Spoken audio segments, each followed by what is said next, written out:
Okay. The name is Gadi Das, and been a devotee for since 1971, and initiated by Prabhupada, and so on and so forth.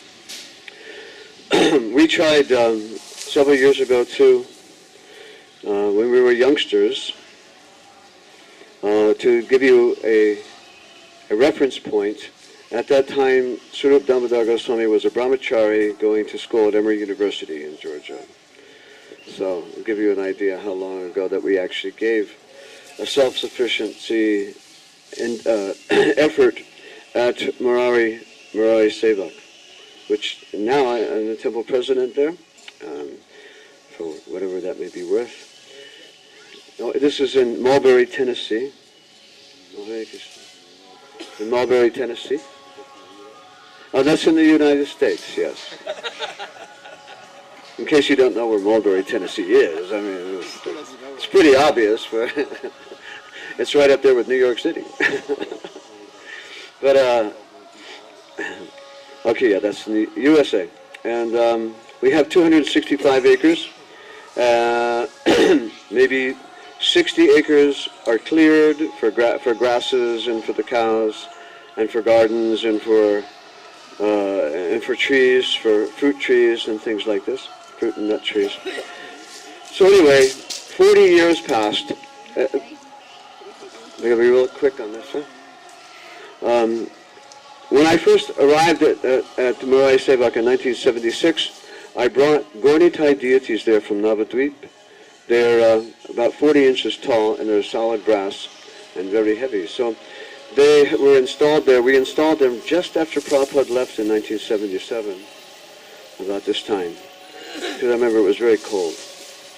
And so many things happened from that point. When Prabhupada left, many of the devotees started to drift away, including myself, and raise families, and everything was rather confusing, as everybody knows at that time. So, but I had my deities there, and so I said, someday I'll come back. Someday, I told them I'd come back someday. I don't know how or when, but I know someday I'll come back. So, almost 40 years later, this project was offered to me again, with a new fresh start. And I tell you, I was very frightened to go in front of those deities after 40 years of disappearing. And so, but they were very extraordinarily kind. And because of that, I lost all anxiety completely. Even though so many actually really bad things happened during that absentee period, many very bad things happened there and so many places. But anyway, so nice fresh start. And so it was just myself at Murari Sevak. Okay, it was 115 degrees and no electricity. And it was the middle of the summer. And that was about 6 years ago. And so we've been working very steadily from that point. And one young man came one day, and his name was James, and he's here with me now, actually. And he just came out of the blue, right in the middle of a snowstorm. There was actually 10 inches of snow on the ground. And so I asked him, so James, how long are you going to stay? And he says, until you ask me to leave. So I thought that was a really wonderful answer. And so he purchased the first cow after 25 years at Murari.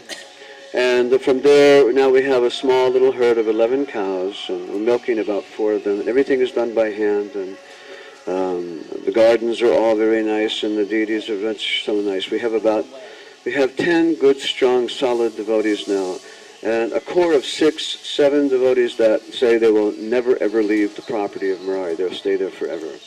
And so this is the kind of core that's essential to actually start a project like this. You have to dig in personally. You have to do it. It's not about talking, it's about actually doing it. Even in this little booklet we put together, when Prabhupada was asked, so Prabhupada, we can teach the people from the cities how to go to the farms and do that. No, Prabhupada said, no, you go to the farm and you do it. And then you teach them like that. You set the example. So this is all about really doing it and setting the example. It's much more potent and it's much more effective if you're actually doing it. So now we have all these really young people, really wonderful young American, young people. And we are so blessed. So now we're at a population of about 12, and still we don't even have proper housing for anybody. And nobody takes any payment. Everything is done completely without payment. And there's no remuneration like that. Everyone wants to engage in a lot of kirtan, a lot of hearing and chanting about the classes regarding all of these instructions of Srila Prabhupada, nectar of instruction, nectar of devotion, Krishna, pastimes, and so forth. That's all we do. And because of that, because of the kirtan, and because of the nature of our schedule, the things that we do during the day go on almost like an automatic. It's like everything's like on automatic. Nobody has to be asked to do anything. It all goes on automatically because, well, now we're even more blessed because Radha and Krishna have appeared. This man came and he helped me bring Radha Krishna from Jaipur and so on and so forth. So everything has really changed in the past 6 years. And so I guess my contribution to this whole thing would be a direct, feet on the ground, down in the trenches. Haven't left Marari, honestly, in 6 years, except to come here 2 times, and that was for a very short period of time. We love that place.